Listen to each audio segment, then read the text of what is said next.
बिस्मिल्लाहिर्रहमानिर्रहीम। देखें, पिछले हफ्ते स्टॉक एक्सचेंज में ज़रूर टर्मोइल आया था। ट्रंप एडमिनिस्ट्रेशन की जो टैरिफ पॉलिसी आई थी उसकी ने पूरी दुनिया में भूचाल मचा दिया।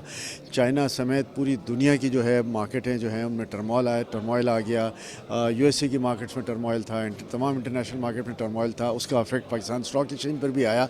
लेकिन मैं ये समझता हूँ कि अब लोगों ने रियलाइज़ कर लिया है कि ये तो पाकिस्तान के लिए स्पेशली एक विन विन पोजीशन है, एक बहुत बड़ी अपॉर्चुनिटी क्रिएट हुई है। पाकिस्तान का ट्रेड जो है यूएसए के साथ फेवरेबल बैलेंस में है।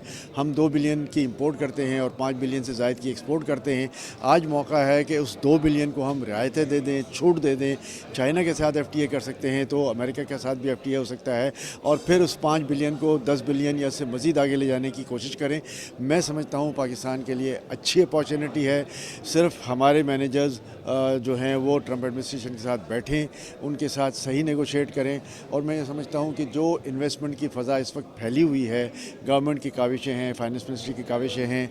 आज गवर्नर स्टेट बैंक ने जो फिगर्स दिए वो एक बड़े पॉजिटिव फिगर्स हैं। आज आप मार्केट की सूरत हाल देख रहे हैं कि मार्केट जो है वो तकरीबन 1500 पॉइंट प्लस चली गई है।